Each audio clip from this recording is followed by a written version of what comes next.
Now on Spectrum News 1, the masks are coming off. Wednesday marks the governor's date to repeal all COVID-19 health orders. We'll have reaction from Ohioans. And later, President Joe Biden addressing crowds in Tulsa, Oklahoma on the 100th anniversary of the Tulsa Race Massacre. His new goals to close racial disparities in America. Good evening, and thanks so much for joining us here on Spectrum News 1, Ohio's 24-hour news channel. I'm Lindsay Oliver. Curtis Jackson is off tonight. We'll have more on your top stories from around the state in just a second, but first, we have meteorologist Andrew Kozak joining us now. And Andrew, we started the week off kind of nice, but then we're in for another roller coaster. A sigh of relief for many as the statewide mask mandate is set to end this Wednesday. Our Rodnea Ross takes a look at how one Northeast Ohio restaurant will adjust to the end of the state's pandemic health orders. The first black female police chief has reportedly been selected to lead the Columbus Police Department. Our digital partners at the Columbus Dispatch reporting Detroit Assistant Police Chief Elaine Bryant has been named chief. Bryant will be making history as the first person from outside the division and will also be the first black woman to lead the department. Mayor Andrew Ginther has yet to make the official announcement.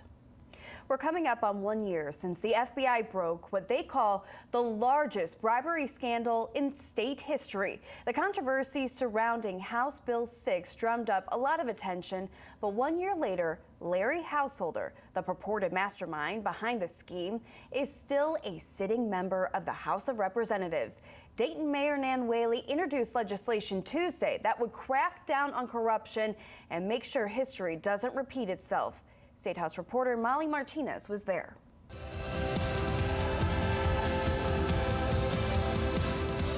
June 1st marks the start of Pride Month. Pride, of course, is a time to celebrate and support everyone in the LGBTQ community. A little history on this month. June 28th marks the anniversary of the day New York police raided a gay club called the Stonewall Inn back in 1969. That triggered protests that gave birth to the modern Pride movement. Bill Clinton became the first president to recognize Pride Month in 1999. Barack Obama also declared June LGBT Pride Month beginning in 2009. Thousands of students from Columbus City schools graduate this week, but there's one high school student who graduates Wednesday, and she is beating the odds time and time again. Our education reporter Tanisha Johnson brings us her story. What an incredible young woman.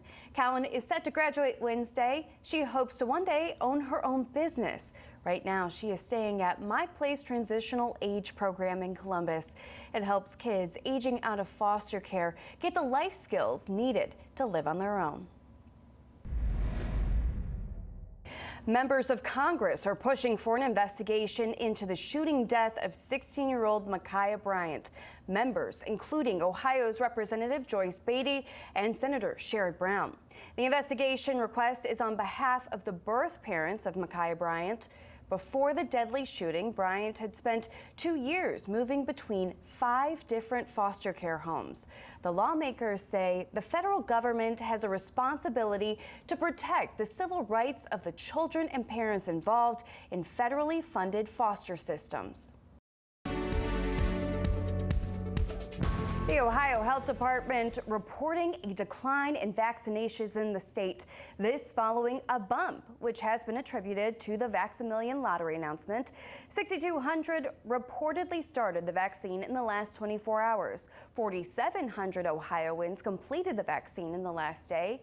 There are 622 new cases, 92 new hospitalizations, and 702 people are currently hospitalized. Moderna is applying for full FDA approval for its COVID-19 vaccine for those 18 years and older. Right now, it's just being used under emergency authorization. Since its approval for use in December, more than 124 million doses have been administered. Moderna also plans to apply for emergency use authorization for kids aged 12 to 17 this month. Pfizer applied for full approval last month and is already authorized for teens. And the World Health Organization is changing the way we name COVID-19 variants. The organization wants to name variants using Greek letters instead of locations. So, for example, the variant that originated in the UK is labeled as Alpha, the one found in South Africa as Beta, and another that began in India as Delta. The BBC reports the World Health Organization says the move is to simplify discussions, but to also help remove some stigma from the names. As things continue to return to some semblance of normal in the pandemic, one woman's story serves as a reminder that many people who had COVID-19 are still struggling. One woman is using her struggle as motivation for a big goal. Reporter Seth Voorhees has her story. Riding a bike provides exercise, freedom, and plenty of fun, but one teen didn't have one that fit. Spectrum News reporter Trish Kilgannon shows us how a high school class stepped in to help. President Joe Biden visiting Tulsa, Oklahoma to mark the 100th anniversary of the Tulsa Race Massacre, one of the worst episodes of racial violence in U.S. history. He announced several measures to narrow the gap between blacks and whites. Spectrum News Washington correspondent Em Nguyen has this story. The Supreme Court declining to review a $2 billion verdict against drug maker Johnson & Johnson. This leaves a Missouri state court ruling intact. The court ruled in favor of 22 women who claim they developed ovarian cancer from using J&J's talc products like baby powder.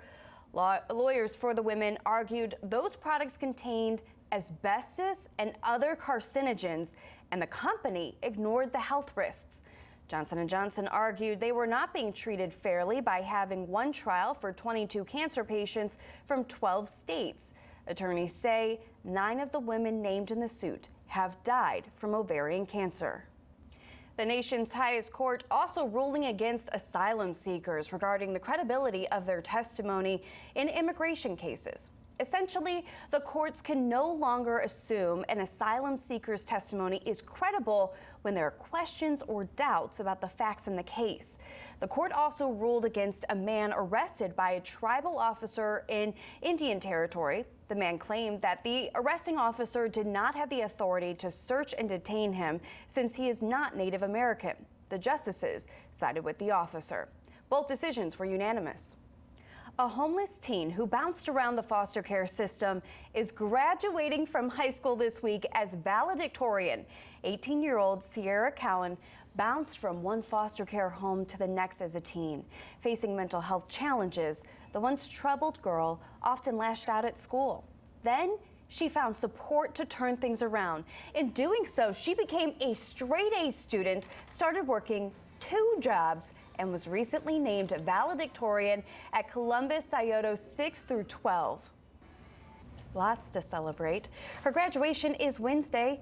Cowan is said to attend Columbus State Community College and begin work on a cosmetology degree.